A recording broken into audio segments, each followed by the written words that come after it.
میں جب شادی ہو کر گھر آئی تھی تو رافیہ بھابھی بھی اپنے دلہن کے لہنگے میں کھلتا گلاب لگ رہی تھیں۔ عامر بھائی کے ساتھ وہ کھڑی چاند سورج کی جوڑی لگ رہی تھی۔ عامر بھائی میرے جیٹ سے اور رافیہ بھابھی میری جٹھانی، دونوں کی 6 ماہ قبل ہی لو میرج ہوئی تھی۔ مجھے میری نند نے منگنی کے بعد ان کی لو سٹوری سنائی تھی۔ میرے سسر اس رشتے پر راضی نہ تھے، لیکن عامر بھائی اپنی بات پر ڈٹے رہے کہ شادی رافیہ سے ہی کروں گا۔ آخرکار سسر کو ہی بیٹے کے سامنے جھکنا پڑا۔ انہوں نے شادی تو کر دی، لیکن دل سے رافیہ بھابھی کو قبول نہیں کیا۔ میری ایک ہی نند تھی جو بیرون ملک میں بیاہ کر گئی تھی۔ میری منگنی کے 1 ماہ بعد ہی میری شادی بھی ہو گئی تھی۔ اس دوران اسی نے مجھے یہ سب بتایا تھا۔ حامد ہماری ذات برادری کے ہی تھے، دور کا رشتہ بھی تھا، اس لیے میرے سسر کو اس رشتے پر کوئی اعتراض نہ ہوا۔ لیکن رافیہ بھابھی غیر ذات سے تھیں، اس لیے سسر کو ہنستی مسکراتی بری ہی لگتی تھیں۔ میرے سسرال میں ویسے تو سبھی بہت اچھے تھے۔ حامد اور عامر 2 ہی بھائی تھے۔ ایک ہی ان کی بہن تھی جو میری شادی کی فوری بعد واپس چلی گئی۔ ساس کی عادت بھی بہت اچھی تھی۔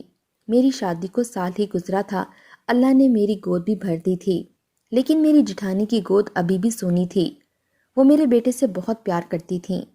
ہم سبھی آپس میں محبت سے رہتے تھے۔ میرے سسر کو رافیہ بھابھی سے پرخاش سی تھی، کیونکہ میرے سسر اس شادی پر راضی نہ تھے۔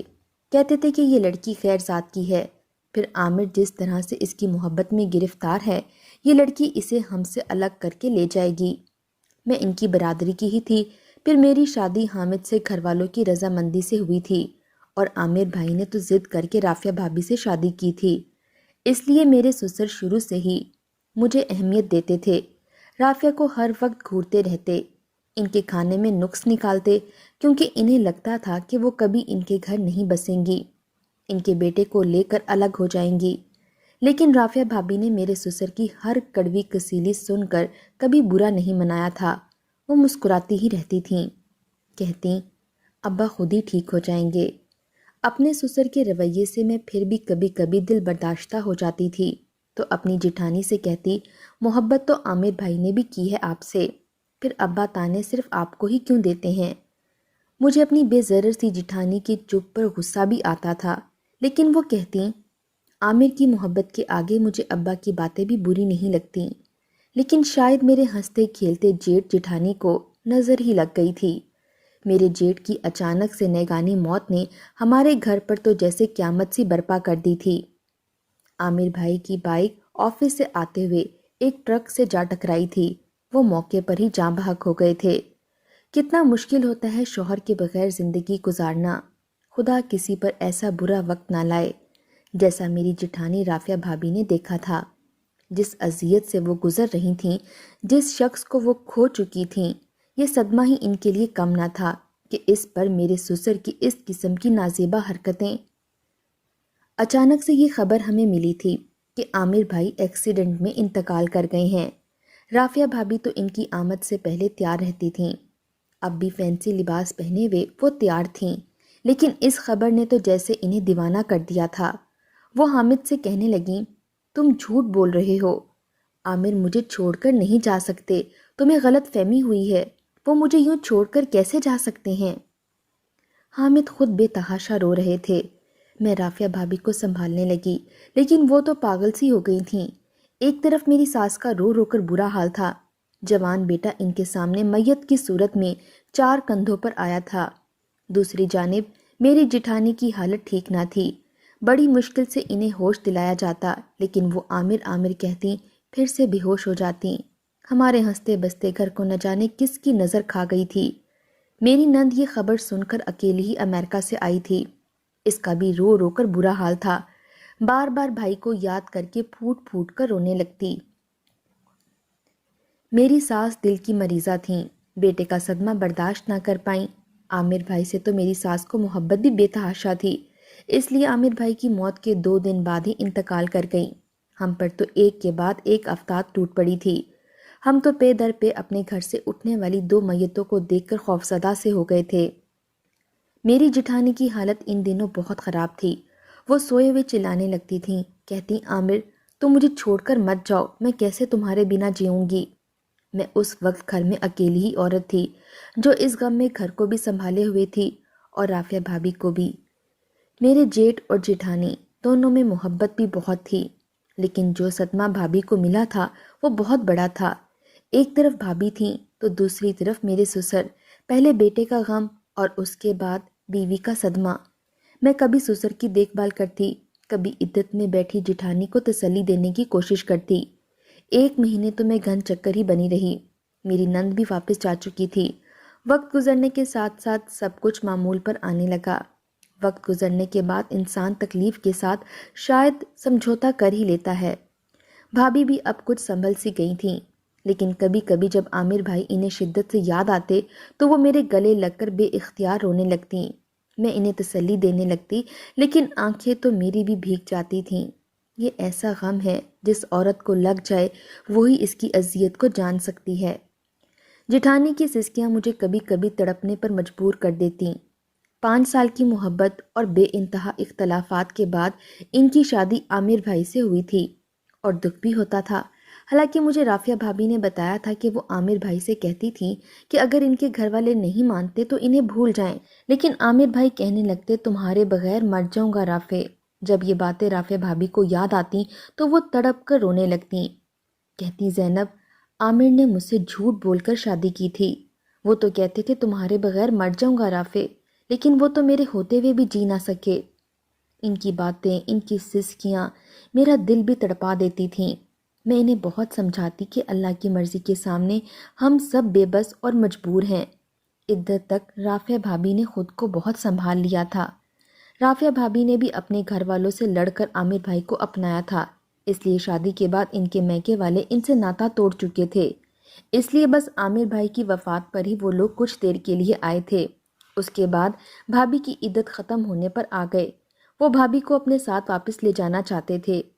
میری بھابی اب بھی جوان اور خوبصورت تھیں، پھر اولاد بھی کوئی نہ تھی، لیکن جب یہ بات میرے سسر کو پتہ چلی تو ہمارے گھر میں تو ایک طوفان سا برپا ہو گیا تھا۔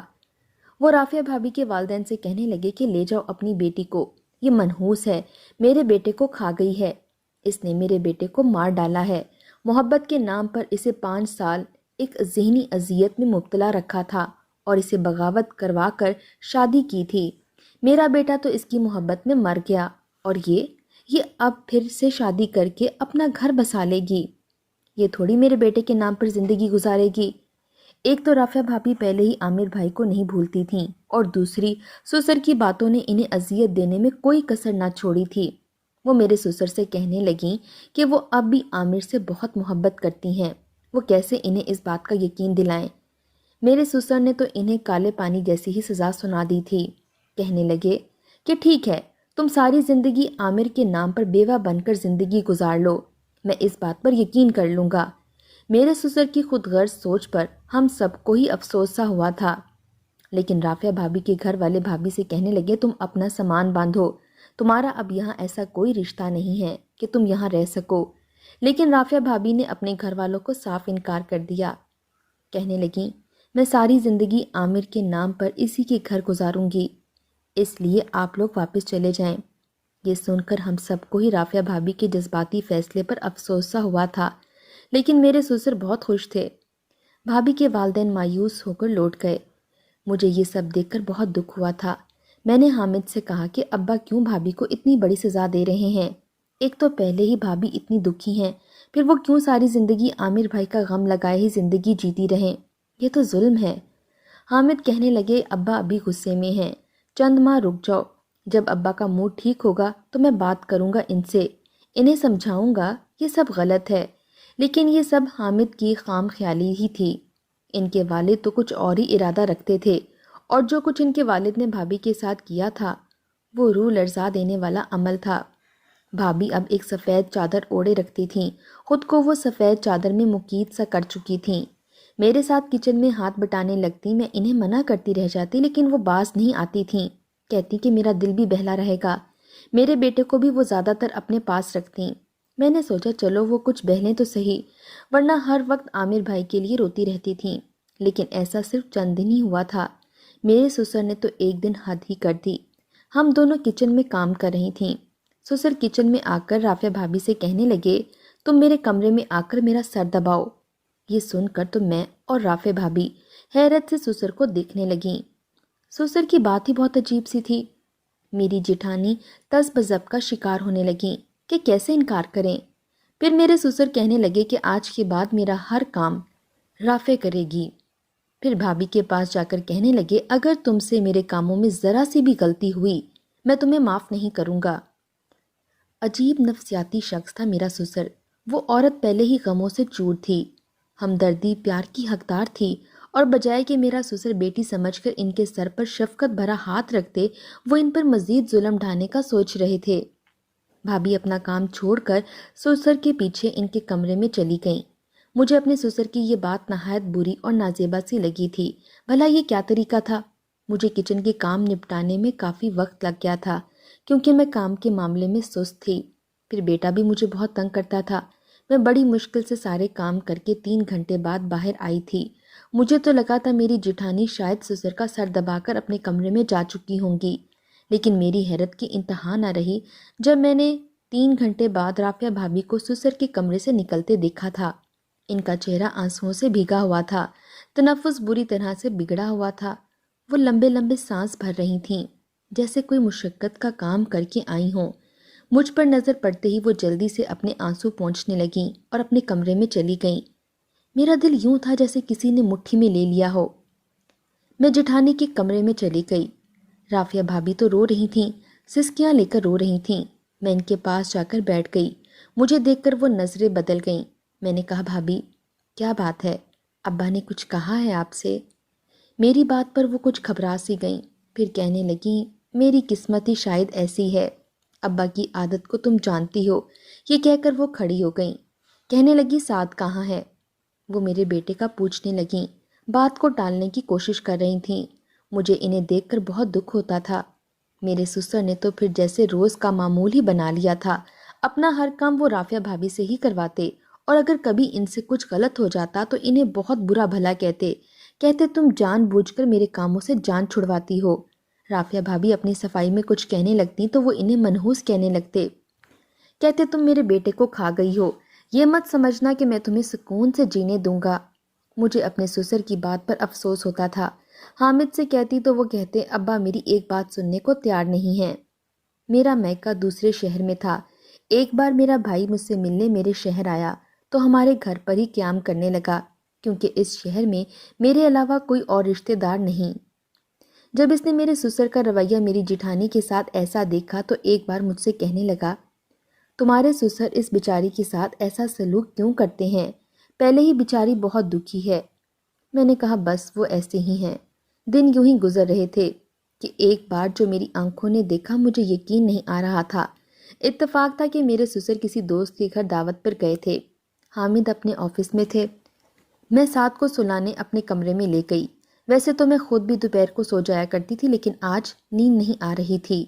اس وقت بھی میری جیٹھانی کو آرام کرنے کو نہیں ملتا تھا۔ دعوت میں جانے سے پہلے میرے سسر میری جیٹھانی کو اپنے کپڑے دے کر گئے تھے کہ وہ ابھی انہیں پریس کریں۔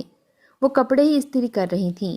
میرا بھائی بشر بھی وہیں لاؤنج میں بیٹھا ٹی وی دیکھ رہا تھا۔ سعد سو چکا تھا۔ میں نے سوچا سسر گھر پر نہیں ہیں تو بھابھی کے ساتھ بازار کا چکر ہی لگا آؤں۔ موسم بدل چکا تھا اور انہوں نے اپنے لیے ایک بھی جوڑا نہیں خریدا تھا۔ کہتی تھی مجھے ضرورت نہیں ہے، لیکن میں نے حامد سے پیسے لے لیے تھے اور میں رافعہ بھابھی سے اپنی بات منوا ہی لیتی تھی، اس لیے میں نے سوچا بشر کو گھر چھوڑ کر ہم دونوں بازار چلی جائیں گی۔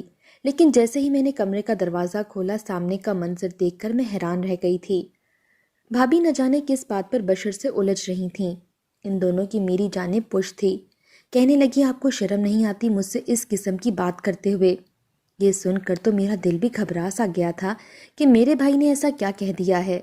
بشر کہنے لگا میں نے آپ سے کوئی بدتمیزی نہیں کی رافع۔ بشر کے منہ سے اپنا نام سن کر تو بھابھی تلملا سی گئی تھیں، اس لیے بھبک کر بولیں شٹ اپ، آپ ہی کہا کرو مجھے جیسے زینب کو کہتے ہو، خبردار جو مجھے نام سے پکارا تو۔ رافع بھابھی کی آنکھیں غصے سے سرخ ہوئی تھیں۔ میں نے آپ کو ہمیشہ عزت کی نگاہ سے دیکھا ہے رافع، اور آج بھی صرف عزت کی ہی نظر سے دیکھتا ہوں۔ مجھے آپ کو اس حال میں دیکھ کر دکھ ہوتا ہے، میرا دل کٹتا ہے، اس لیے چاہتا ہوں کہ آپ اپنی اگلی زندگی ہنستے مسکراتے گزاریں، اور یہ آپ کا حق ہے، لیکن آپ شاید سمجھنے کے لیے تیار ہی نہیں ہیں۔ آپ سے بات کرنا ہی فضول ہے، میں آپ کے گھر والوں سے ضرور بات کروں گا۔ مجھے آپ سے نکاح کرنا ہے رافع، آپ کو جینے کا، خوش رہنے کا پورا حق ہے۔ یہ کہہ کر بشر وہاں سے چلا گیا۔ رافع بھابھی کے ساتھ ساتھ بشر کی یہ بات مجھے بھی حیران کر گئی تھی، لیکن اگر بشر ایسا چاہتا تھا تو یہ کوئی بری بات تو نہ تھی۔ رافع بھابھی استری چھوڑ کر دونوں ہاتھ سے منہ چھپائے رونے لگیں۔ عامر، تم کیوں مجھے چھوڑ گئے ہو؟ تم تھے تو سبھی مجھے عزت سے دیکھتے تھے، تم نہیں ہو تو سب کی نظریں بدلنے لگی ہیں۔ تم نے تو تمام عمر ساتھ نبھانے کے وعدے کیے تھے مجھ سے، پھر کیوں اکیلے چلے گئے؟ مجھے بھی اپنے ساتھ لے جاتے، وہ روتے ہوئے کہہ رہی تھیں۔ میں ان کے پاس آ گئی۔ میں نے کہا، بھابھی کیا بات ہے، کیوں رو رہی ہیں؟ میں ہر بات سے واقف تو تھی لیکن انجان ہی بنی رہی۔ مجھے دیکھ کر وہ اپنے آنسو پوچھنے لگیں، کہنے لگیں کچھ نہیں، اپنی بری قسمت پر رو رہی ہوں۔ یہ کہہ کر وہ اندر چلی گئیں۔ جب میں نے یہ بات بشر سے پوچھی تو کہنے لگا، مجھے رافع کو دیکھ کر دکھ ہوتا ہے، میں اسے اپنانا چاہتا ہوں، خوشیاں دینا چاہتا ہوں۔ مجھے اپنے بھائی کا فیصلہ اچھا لگا، بھابھی کو بھی جینے کا حق تھا۔ یہی بات جب میں نے اپنے شوہر حامد کو بتائی تو وہ بھی خوش ہو گئے۔ میں نے رافع بھابھی سے جب یہ بات کی تو وہ انکار کرنے لگیں، کہنے لگیں میں ایسا نہیں کر سکتی، یہ عامر کے ساتھ بے وفائی ہو جائے گی۔ میں نے کہا، اگر عامر بھائی کی جگہ آپ کو کچھ ہو جاتا تو کیا وہ ساری عمر آپ کے نام پر بتا دیتے؟ یقیناً وہ بھی شادی کر لیتے۔ بشر بہت اچھا انسان ہے، آپ کو بہت خوش رکھے گا بھابھی۔ میں نے انہیں منانے کی کوشش کی لیکن وہ چپ تھیں، کہنے لگیں مجھے سمجھ نہیں آ رہا کہ میں کیا کروں۔ میں نے کہا، آپ مجھ پر چھوڑ دیں، میں اپنے بھائی کو اچھے سے جانتی ہوں، وہ آپ کو خوش رکھے گا۔ چند دنوں میں نے بھابھی کو بشر کے لیے راضی کر ہی لیا تھا، حالانکہ وہ مان نہیں رہی تھیں۔ ابا تو پہلے ہی مجھے برا بھلا سمجھتے ہیں۔ جب یہ بات میں نے بشر کو بتائی تو وہ بھی خوش ہو گیا، کہنے لگا شکر ہے آپی، کسی نے تو انہیں اچھی بات سمجھائی، ورنہ تو وہ خود کو برباد کرنے کا ہی سوچ چکی تھیں۔ بشر مجھے تشکر کی نظروں سے دیکھ کر بولا، بس اب ابا کو راضی کرنا رہ گیا تھا، لیکن ہم یہ نہیں جانتے تھے کہ ابا ایسی بات کہہ دیں گے کہ ہم سب کے ہوش ہی اڑ جائیں گے۔ رافع بھابھی سے شادی کے لیے بشر نے خود میرے سسر سے بات کی تھی، کیونکہ میرے ماں باپ تو تھے نہیں، ایک بھائی تھا، وہ بھی مجھ سے 1 سال ہی چھوٹا تھا۔ لیکن یہ سنتے ہی میرے سسر ہتے سے اکھڑ گئے، کہنے لگے بکواس بند کرو اپنی، تم یہاں میرے گھر کی عورتوں پر گندی نظر رکھنے آئے تھے۔ اس عورت کو تو مردوں کو پھنسانے کی عادت ہے، پہلے عامر کو اپنی جال میں پھنسایا تھا اور اب اس کے مرنے کے بعد جب اپنے جذبات سنبھال نہیں پائی تو تم پر اپنے حسن کا جال پھینکنا شروع کر دیا۔ سسر کی سوچ اور بات پر مجھے دکھ اور افسوس سا ہوا تھا۔ رافع بھابھی یہی کہہ رہی تھیں کہ مجھے کسی سے شادی نہیں کرنی، ورنہ میرے کردار کو ہی مشکوک سمجھا جائے گا، لیکن میں ہی بضد تھی کہ وہ بس ایک بار ہاں کر دیں، باقی ابا کو ہم منا لیں گے۔ لیکن مجھے بہت دکھ ہوا تھا ابا کی چھوٹی سوچ پر۔ میں اور حامد تو کچھ نہ بولے، لیکن بشر ضرور غصے سے آگ بگولا ہو گیا تھا، کہنے لگا، انکل آپ کو شرم نہیں آتی ایسی بات سوچتے ہوئے؟ کہنے لگا، آپ کی بہو سے شادی کرنا میری ذاتی خواہش ہے، میں چاہتا ہوں، مجھے کسی نے بھی اس بات پر مجبور نہیں کیا۔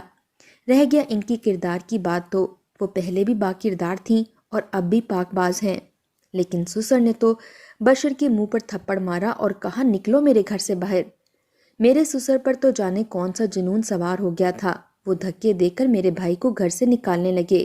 حامد بیچ میں آئے تو اسے بھی دھکے دینے لگے، کہنے لگے میں ہرگز بھی ایسا نہیں ہونے دوں گا۔ ہمارے گھر تو گویا تماشا سا لگ گیا تھا۔ رافع بھابھی کمرے میں بیٹھی سب کچھ دیکھ اور سن رہی تھیں، باہر نکل آئیں اور کہنے لگیں مجھے کسی سے شادی نہیں کرنی، اس لیے خدا کے لیے بند کریں یہ سارا تماشا۔ میرے سسر شاید یہی سننا چاہتے تھے، اس لیے وہیں جھگڑا ختم کر دیا۔ میرا بھائی واپس چلا گیا۔ میرے سسر عجیب سی باتیں کرنے لگے تھے، کبھی کہتے رافع تم میرے کمرے میں ہی پورا دن رہا کرو، کبھی کہتے میرا سر زور سے دبایا کرو، میرے پاؤں پر تیل کی مالش کر دو۔ گھر، کاروبار، ہر چیز میرے سسر کے ہاتھ میں تھی، اس لیے حامد تو ان کے خلاف زیادہ بول ہی نہیں سکتے تھے۔ بھابھی جب بھی سسر کے کمرے سے باہر آتی تو رو رہی ہوتی۔ ایک بار میں نے کہا کہ بھابھی سسر ایسا کیا کہتے ہیں کہ آپ یوں رو رہی ہوتی ہیں؟ وہ کہنے لگی ایک بار میری جگہ تم جا کر دیکھ لو، ایک بار جٹھانی کا جوڑا پہن کر سر پر دوپٹہ اوڑھے تھوڑا سا گھونگھٹ نکالے میں سسر کے کمرے میں چلی گئی۔ وہ مجھے پہچان ہی نہیں پائے تھے۔ وہ سمجھے کہ میں رافعہ بھابی ہوں۔ کہنے لگے لگ جاؤ اور جا کر وہی کام کرو جو میں تم سے روز کرواتا ہوں۔ جو بات انہوں نے مجھے بتائی وہ سن کر میں ششدر سی رہ گئی تھی۔ وہ بھابی سے 3 گھنٹے تک نوافل پڑھواتے رہتے تھے اور کہتے تھے تم ساری عمر میرے بیٹے کے نام پر بیٹھی رہو گی کیونکہ تم منحوس ہو۔ میں تمہیں سب کی نظروں میں مشکوک بنانے کے لیے تم سے ایسی باتیں کرتا ہوں تاکہ سب تمہیں بد کردار سمجھیں اور کوئی بھی تم سے شادی نہ کر سکے۔ تم عامر کے نام پر ہی بیٹھی رہو۔ مجھے اپنے سسر کی سوچ پر افسوس ہوا تھا، لیکن شاید وہ یہ بھول گئے تھے کہ عزت اور ذلت ان کے نہیں بلکہ اللہ کے ہاتھ میں ہے۔ اس لیے ہمارے دل میں بھابی کے لیے کبھی برائی نہیں آئی تھی۔ میرے بھائی نے رافع بھابی کا رشتہ ان کے گھر والوں سے مانگا تھا اور انہیں بھی یہ کہا کہ وہ وہاں بہت تکلیف میں ہیں۔ اگر انہوں نے گھر والوں سے لڑ کر اپنی پسند سے شادی کر بھی لی تو اب وہ جس حال میں ہیں وہ کیوں ان کی جانب سے چشم پوشی کیے بیٹھے ہیں؟ میرے بھائی کی بات ان کے گھر والوں کی سمجھ میں آ گئی تھی، اس لیے وہ ہمارے گھر آ کے رافع بھابی کو اپنے ساتھ لے جانے کا کہنے لگے کہ ہماری بیٹی کا اب یہاں کوئی شرعی رشتہ نہیں بنتا، اس لیے ہم اسے ہر حال میں یہاں سے لے کر جائیں گے۔ میرے سسر نے کہا کہ اگر وہ یہاں سے گئی تو اسے عامر کی جائیداد سے کچھ نہیں ملے گا۔ ان کے گھر والوں نے کہا کہ انہیں کچھ نہیں چاہیے۔ وہ رافع بھابی کو اپنے ساتھ لے گئے۔ میرے بھائی نے ان سے نکاح کر لیا۔ یہ خبر جب میرے سسر کو معلوم ہوئی تو کہنے لگے تم اپنے میکے کبھی نہیں جاؤ گی۔ اس وقت پہلی بار حامد بھی بول پڑے کہ میں اپنی بیوی پر ایسا ظلم ہرگز نہیں کروں گا۔ اگر آپ چاہیں تو میں بھی گھر سے نکل جاتا ہوں، پھر آپ اپنی بیجا ضد کے ساتھ زندگی گزار لیجئے گا۔ میرے سسر حامد کی بات سن کر خاموشی سے اپنے کمرے میں چلے گئے، لیکن ہمیں گھر سے نہیں نکالا۔ رافع بھابی بشر کے ساتھ بہت خوش تھیں۔ بشر نے اپنا قول نبھایا تھا، بیوہ کو بھی جینے کا حق حاصل ہے۔ مرنے والوں کے ساتھ ان کی بیویوں کو سزا دینا مسلمانوں کی شان ہرگز نہیں ہے۔ کاش کہ یہ بات میرے سسر اور ان جیسے لوگ سمجھ سکیں۔